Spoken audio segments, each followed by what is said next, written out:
Selamat datang kembali di podcast Amazing Jogja, Leadership and Growth.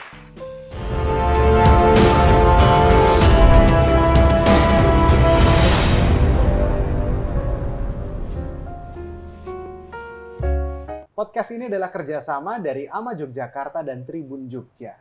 Wow, tentu kita sudah melihat suasana yang berbeda. Biasanya ada di studio, sekarang kok berbeda.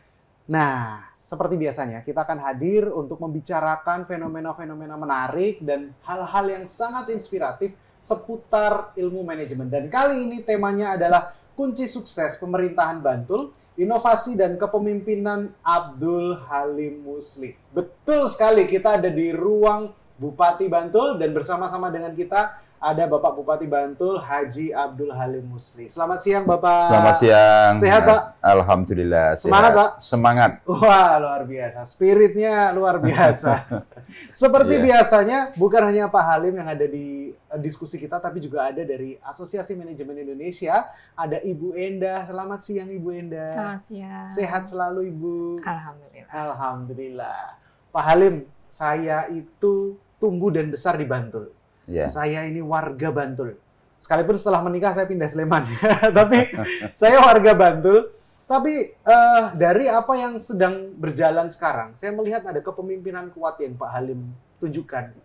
Nah, saya penasaran sebetulnya akarnya itu dari mana proses belajarnya dimulai dulu, Pak? Ya, saya dibesarkan dalam lingkungan pesantren, di mana pesantren itu kan mengajarkan satu prinsip hidup yang sangat penting, yaitu prinsip egalitarianisme atau kesetaraan.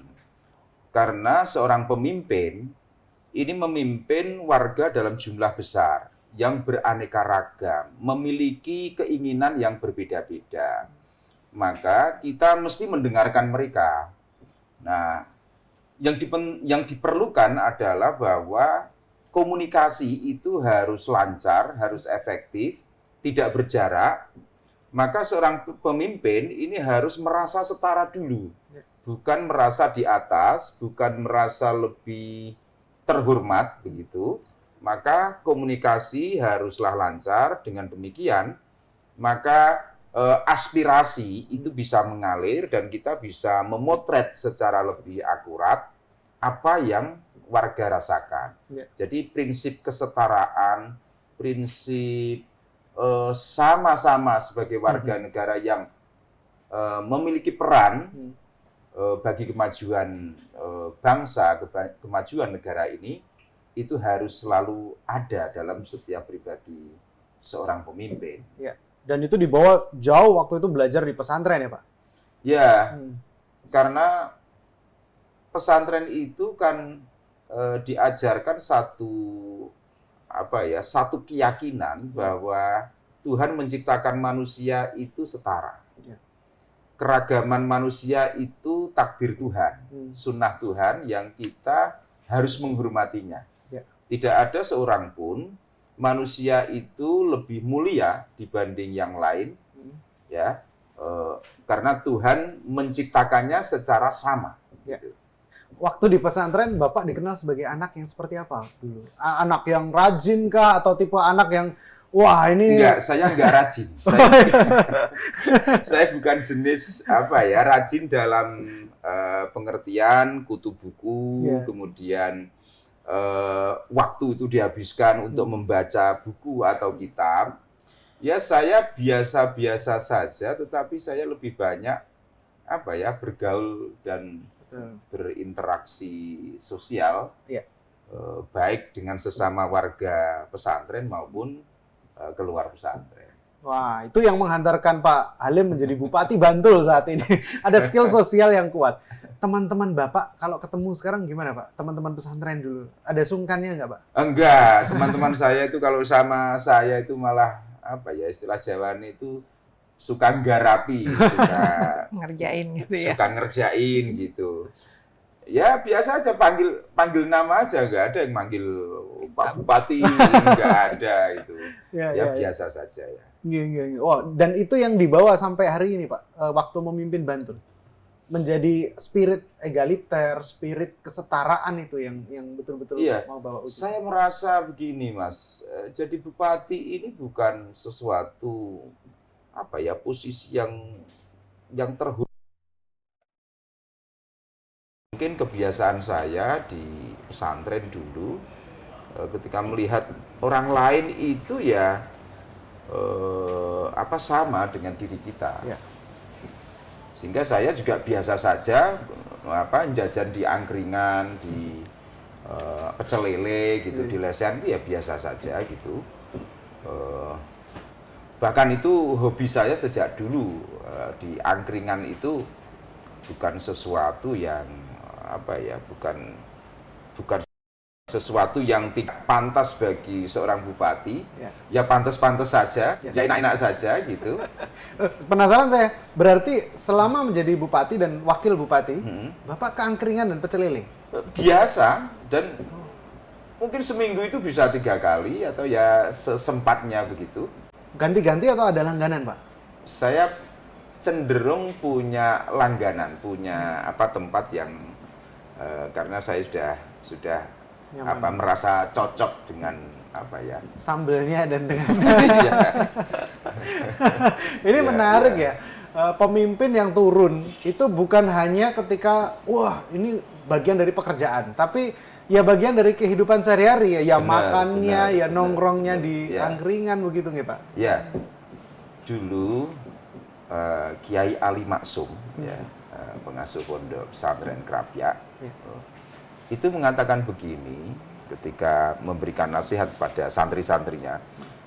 Singkat saja, jadilah orang yang biasa-biasa saja. Singkat tetapi ini memiliki makna yang sangat dalam dan luas. Menjadi orang yang biasa-biasa saja itu maksudnya ya ketika jadi pejabat ya jadilah pejabat yang biasa-biasa saja, tidak berjarak. Kalau kalian menjadi orang kaya ya orang kaya yang biasa-biasa saja, tidak angkuh, tidak sombong ya. Petuahnya itu sangat singkat. Jadilah orang yang biasa-biasa saja. Bukan berarti bukan orang yang tidak berprestasi, bukan. Biasa-biasa saja itu dalam konteks hubungan antar manusia. Ya biasa sajalah. Kamu pejabat, kamu jenderal, kamu orang kaya, ya biasa saja. Gitu. Akhirnya juga sesama manusia ujung-ujungnya, Pak. Bu Endah, ini kalau kita melihat bagaimana perjalanan Pak Halim selama ini, menurut Bu Endah, proses kepemimpinan seperti apa yang dijalani Pak Halim sampai kemudian dia punya filosofi yang seperti itu? Gitu. Baik, mendengar ceritanya tadi ya, kalau memang model leadership itu sebetulnya sudah dibangun dari awal Bapak di pondok gitu. Mungkin udah takdir Allah atau bagaimana, tapi memang jalannya seperti itu. Jadi yang memang kalau di dalam ilmu teorinya saja bahwa seorang leadership itu biasanya memang yang pertama itu mengarahkan gitu. Jadi tidak selalu harus leadership itu sebetulnya bisa dibuat ya seperti itu. Nah, yang kedua adalah tidak mendominasi. Jadi tetap bisa selain mengarahkan juga meminta gitu pendapat teman sekitar ya gitu. Yang ketiga adalah tidak selalu tadi ya menunjuk ya mungkin, tapi juga memberikan contoh gitu. Dengan mencontoh tadi mungkin di bawah beli di angkringan menjadi pejabat yang biasa-biasa aja. Jadi yang di bawahnya Bapak juga nanti akan wong bupatinya gitu kan. Aja biasa-biasa aja kok kita mau misalnya seperti itu. Oh, izin gitu makan di angkringan kan menjadi tidak mungkin. Jadi dengan kepemimpinan ini Pak Halim sudah memberi contoh langsung ya gitu ya. Langsung menjadi role model buat para bawahannya. Itu tidak perlu disampaikan ibaratnya ya, dengan memberi contoh seperti itu pun itu. Kemudian juga demokratis tadi ya, mungkin di pecel lele itu ada obrolan ya Pak pasti ya, ada obrolan. Pak Halim bla bla, itu juga tidak perlu formal, itu juga udah dan itu nggak semua ya Mas Trisna ya, yang kayak saya lihat semua pemimpin, apalagi nanti ada ajudan-ajudan ya Pak, biasanya cukup sudah penuh gitu ruangannya, seperti itu, kurang lebihnya gitu Mas. Baik. Gitu. Ya malah begini Mas, saya itu waktu saya dilantik pertama kali menjadi wakil bupati itu, ya berangkatnya itu kan harus ada forrider, ada tulit gitu ya. Itu perasaan saya itu malah agak aneh gitu. Jadi, terus kemudian turun Satpol PP hormat begini itu agak aneh saja ada. Waktu awal-awal ya Pak. Iya. Mbok ya yang biasa aja gitu loh. Saya itu perasaan saya gitu. Tapi karena itu protap ya. Iya. Protapnya memang begitu, pengawalan wakil bupati, pengawalan bupati ya. Seperti itu ya, ya lalu kita terima saja gitu. Apa yang berubah Pak dari kehidupan sebelum dan setelah jadi pejabat publik? Sebelum jadi wakil bupati, sebelum jadi bupati, adakah perubahan tertentu? Kayak tadi kebiasaan makan di jalan ternyata sama. Makan pecel lele juga. Adakah yang berubah Pak? Kalau perubahan apa ya, perubahan kepribadian atau sikap saya kira tidak. Tapi yang berubah kan protokolernya saja gitu. Kita menjadi ya harus apa ya, menghormati ketentuan di dalam peraturan keprotokoleran gitu. Ya itu saja sebetulnya yang berubah gitu. Tetapi secara apa ya, secara kepribadian atau sikap itu ya Relatif tidak sama. Tidak ada yang berubah.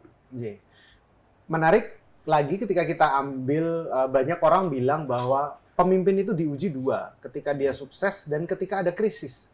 Ya. Nah, bagaimana kemudian cara Pak Halim mengatasi krisis atau pengalaman menarik apa yang sepanjang perjalanan kepemimpinan Bapak nih di Bantul ini? Krisis seperti apa yang waktu itu Bapak hadapi begitu besar dan bagaimana Bapak bisa mengatasi krisis itu? Jadi gini Mas, pemimpin itu bukan orang yang serba tahu ya. Ini yang harus kita pahami. Pemimpin bukan orang yang serba bisa, bukan serba tahu, bukan serba bisa, sehingga dia harus lebih banyak mendengar.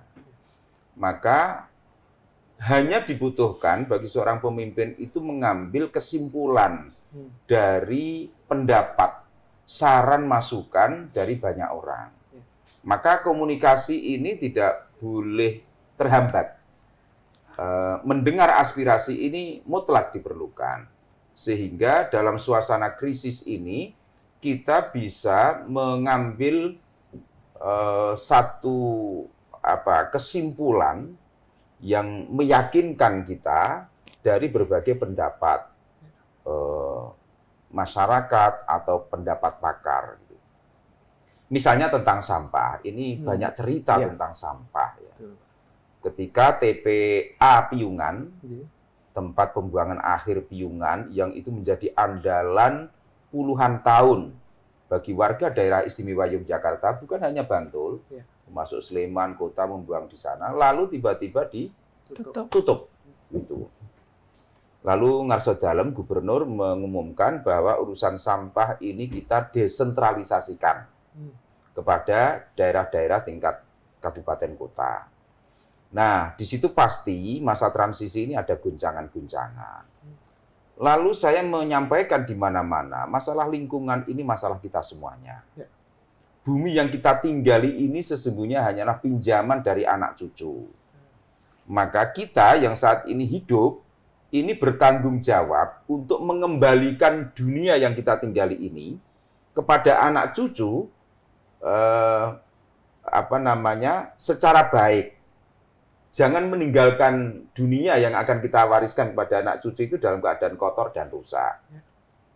Maka lalu kita mengambil pilihan pengelolaan sampah itu harus dimulai dari rumah tangga minimal pedukuhan. Maka kita buatlah program namanya P2BMP, program pemberdayaan masyarakat berbasis padukuhan. Masing-masing padukuhan itu kita alokasikan anggaran 50 juta agar digunakan untuk mengelola sampah di tingkat padukuhan. Ya. Lalu di padukuhan itu bergerak membuat rumah pilah sampah, rumah tangga ini diedukasi, ya, sehingga sampah itu bisa kita kelola sejak dari unit yang terkecil, ya setidaknya padukuhan atau kampung gitu. Karena tidak mungkin itu akan ditangani langsung oleh DLH atau di level kabupaten, jelas nggak mungkin.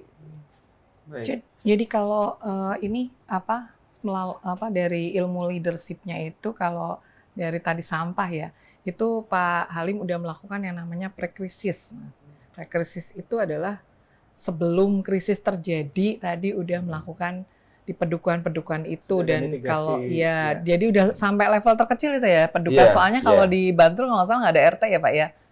RT ada, RW yang nggak ada ya, RW yang nggak ada. Nah itu juga. Terus kemudian ada yang namanya respon krisis gitu. Jadi mungkin kalau udah krisis kayak kemarin, udah langsung ada tindak lanjut mungkin ya ke depannya ya Pak. Nah terakhir mungkin post krisis tadi gitu.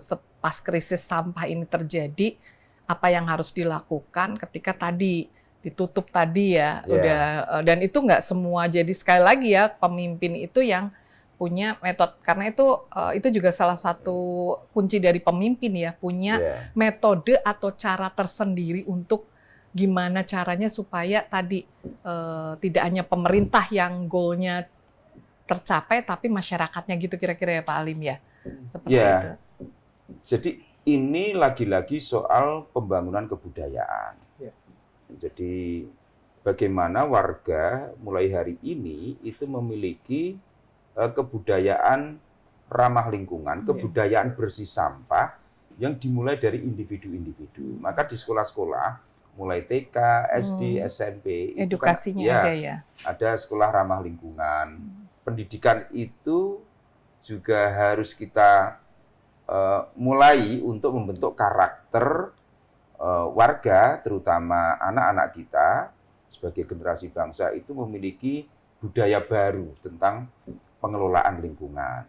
Kalau orang-orang tua biasa membuang sampah sembarangan, maka anak-anak kita ini harus memandangnya itu tabu.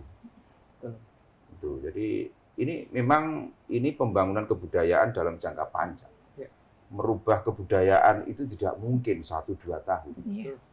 Di desa biasanya jugangan di kota, terus dibakar, habis ditimbun.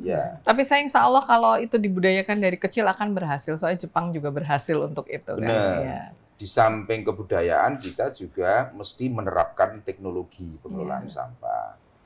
Bahwa TPA Piungan itu, Mas, itu hanya menggunakan sistem sanitary landfill. Apa itu? Sampah itu hanya dibuang, ditumpuk, kemudian ditutup dengan tanah, kemudian dibuang lagi, gitu. Ini sanitary landfill aja. Sehingga ya lama-kelamaan menggunung seperti itu. Maka itu kita hentikan cara lama yang tidak baik itu, sehingga kita membangun TPST, tempat pengolahan sampah terpadu. Ya, kita punya 29 TPST tingkat kelurahan dan 3 TPST tingkat kabupaten. Justru bangunnya itu sebelum TPA Piungan itu ditutup. Hanya saja setelah ditutup kita percepat itu. Karena sudah diprediksi sebelumnya, Pak? Kalau mau tutup. Sudah, karena kita sudah memprediksi TPA Piungan itu pada akhirnya ditutup. Itu sudah kita yakini gitu. Enggak mungkin karena membludak ya. Karena sistemnya hanya sanitary landfill begini. Tidak ada pengolahan apapun. TPST itu kan sampah masuk, ya, dipilah. Ada conveyor, dipilah-pilah, ini sampah organik, ini non-organik. Non-organik ada plastik, ada logam, ada kertas gitu ya. Plastik dikumpulin, kertas dikumpulin, logam dikumpulin, akhirnya ini bernilai ekonomi. Dijual, gitu kan? Sudah habis kan? Yang organik ini kita buat pupuk kompos. Contohnya di TPST Niten, pasar Niten itu.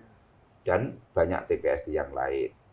Sehingga sampah itu bisa habis dan memiliki nilai ekonomi yang tinggi. Gitu. Karena sudah menggunakan teknologi di dalamnya itu. Waktu penutupan berarti tidak terlalu shock ya Pak? Sudah terprediksi, jadi sudah lebih tenang. Shock tidak, tapi repot ya. Saya mau menarik pertanyaan ini ke apakah Pak Halim pernah ada masalah dan nggak bisa tidur? Gitu? Maksud ke bawah sampai rumah, sampai dipikir kok nggak ketemu solusinya? Oh iya pasti, karena sampah ini begitu telat kita mengelola, gitu, mengolahnya, maka akan terjadi tumpukan Ya. berserakannya sampah di mana-mana. Dan kemarin saya ditimbali ngarso dalem supaya sampah kota itu bisa dikelola di Bantul. Maka lalu muncul MOU itu antara pemerintah kota sama Kabupaten Bantul, di mana sampah kota itu nanti akan diolah di Bantul. Maka kita ini ngebut ini Mas, ngebut menyelesaikan TPST di Dingkian Argojati, di Modalan Banguntapan, dan di Bawuran Pleret. Itu. Berarti malah jadi solusi nih buat kota dan buat DIY. Ya, kita ini kan satu kesatuan daerah istimewa Yogyakarta yang harus saling mendukung gitu. Apalagi kota ini kan etalasenya DIY kan. Betul. Ini kan kita juga ikut turut prihatin sebagai warga Yogyakarta. Kalau perbedaannya apa sih Pak yang induk itu dengan yang kecil-kecil kan sudah dipilah juga ya di 29 kelurahan itu. Tadi dengan yang kapasitas. Kalau kelurahan itu kan kita dorong bagaimana sampah di desa itu selesai di desa gitu loh. Nggak keluar gitu. Nah, tetapi apakah itu cukup? Nggak cukup karena kapasitas di desa itu sekitar hanya rata-rata hanya 2 ton, 1 sampai 2 ton. Tapi yang kita bangun itu 50 sampai 100 ton per hari, per day. Wow. Wah, kita berharap bersama semoga semua langkah itu bisa menyelesaikan persoalan sampah ya. Salah satu termasuk membantu kota tadi ya. ya. Kami optimis dan kita harus optimis. Di era transisi ini tentu ada guncangan-guncangan. Biasa ya. Namanya masa transisi itu dimanapun di dunia ini selalu ditandai dengan guncangan-guncangan kecil ya. Tetapi kita kan sudah punya peta jalan untuk keluar dari krisis itu, dan saya yakin akhir tahun 2024 sampah tidak hanya di Bantul, di DIY itu akan terkelola dengan baik. Gitu. Wah, ya. Amin. Tadi Pak Halim juga menyebutkan bahwa sampah yang dikelola itu juga mengandung nilai ekonomi, jadi ada perputaran ekonomi di situ. Nah, terkait dengan bagaimana kemudian kita akan punya bonus demografi. Benar. Banyak anak muda akan ada di Bantul. Tapi itu jadi 2 cabang. Satu, optimis bahwa kita akan mampu tampil jadi pemenang. Tapi di sisi lain, waduh, nanti bebannya makin bertambah nih. Kalau Pak Halim sendiri melihat bagaimana potensi pengembangan ekonomi masyarakat di masa depan itu bagaimana, Pak? Ya, kita sudah mempersiapkan apa yang disebut dengan RPJPD, Rencana Pembangunan Jangka Panjang Daerah, tahun 2025 sampai 2045 menyambut Indonesia Emas. Sehingga 20 tahun ke depan itu sudah kita diskusikan hari ini bahwa kita harus melakukan langkah-langkah yang strategis untuk mengelola bonus demografi ini. Apa? Ada 3 hal yang ini juga merupakan visi pemerintah Kabupaten Bantul 5 tahun sampai 10 tahun ke depan. Yaitu Bantul yang maju, sejahtera, dan berdaya saing. Nah, Bantul maju, sejahtera, berdaya saing itu mensyaratkan 3 hal. 1, adanya sumber daya manusia yang terampil, yang berpengetahuan, dan kreatif. Ya, terampil, memiliki skill, ya, punya pengetahuan, dan kreatif. Ini harus diwujudkan gitu. 1, ini manusianya, ini warganya. Apakah itu cukup? Tidak cukup. Daerah harus memiliki infrastruktur, sarana prasarana pendukung yang mantap. Jalan, jembatan, itu sarana fisik, ya. Listrik, air, termasuk IT. Maka kita mulai hari ini kan terus menyelesaikan fiber optik sampai ke desa-desa. Karena IT ini juga menjadi salah satu faktor produksi yang penting hari ini. Orang bisa dapat duit dengan memanfaatkan IT. Maka ini akan terus kita sambung sehingga tidak ada lagi di Kabupaten Bantul ini area yang tidak terlewati jalur IT, informasi komunikasi, tidak ada lagi blank spot, itu harus segera kita tuntaskan. Jadi manusia yang berdaya didukung oleh infrastruktur, sarana prasarana fisik maupun IT yang memadai, ditambah lapangan usaha yang tersedia. Caranya bagaimana? Caranya dengan mempermudah masuknya investasi. Ya, investasi harus masuk ke Kabupaten Bantul, maka kita sudah menyiapkan 2 kecamatan. 1 Piungan, 2 Sedayu. Piungan ini kita punya namanya KIP, Kawasan Industri Piungan, yang ini nanti akan kita aktivasi, kita revitalisasi. Yang kedua Sedayu. Kalau Piungan itu namanya KIP, Kawasan Industri Piungan, Sedayu itu KPI, Kawasan Peruntukan Industri. Ya. Jadi bedanya apa? Kalau KIP, Kawasan Industri Piungan itu merupakan tempat dalam satu kawasan, itu nanti akan banyak industri di dalamnya. Maka kayak Jababeka gitu, Cikarang gitu ya. Ya. Tapi kalau KPI itu apa ya? Kecamatan yang memang kita dedikasikan untuk lahan industri, walaupun tidak dalam satu kawasan. Wow. Jadi sekali lagi, warga yang berdaya dan kreatif, sarana prasarana infrastruktur yang memadai, 3 lapangan pekerjaan yang tersedia. Caranya dengan mempermudah masuknya investasi. Jadi sebetulnya menuju visi itu ada jalannya, ada caranya, ada tahapannya. Ada tahapannya. Harus dipersiapkan gitu. Harus kita persiapkan. Kita tidak bisa mencapai kondisi itu dalam waktu yang singkat, jelas nggak mungkin. Ya. Peran teknologi dalam mencapai itu semua, seberapa penting dan bentuknya seperti apa yang mutlak diperlukan. Hari ini tanpa teknologi kita tidak mungkin memproduksi secara efisien. Ya. Tanpa teknologi kita tidak mungkin melakukan lompatan-lompatan. Contoh, bahkan di sektor pertanian pun. Kita punya 1.200 hektar lahan pertanian pasir.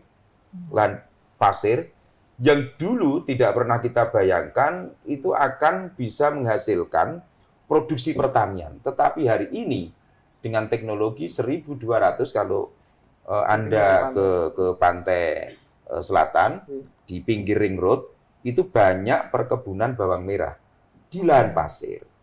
Dengan teknologi, akhirnya itu memungkinkan kita memproduksi bawang merah.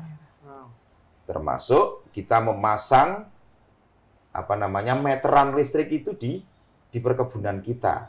Jadi itu dulu pakai diesel, mengambil air, itu biayanya 100.000, ya katakanlah begitu 100.000. Setelah kita ganti dengan listrik, itu terjadi efisiensi sampai 70%. Wow. 100.000 menjadi hanya 30.000. Bahkan hari ini petani milenial kita kan juga membentuk petani milenial, berpikir bagaimana digitalisasi itu bisa masuk di sektor pertanian. Kapan memupuk, kapan menyiram itu bisa dikendalikan dari rumah. Dengan gadget. Karena ada perangkat digital di sana di lahan sawah kita itu, sehingga digitalisasi memungkinkan untuk kita lakukan. Ini contoh-contoh teknologi bagaimana bisa mengefisienkan proses produksi dan kesejahteraan itu bisa lebih terpacu.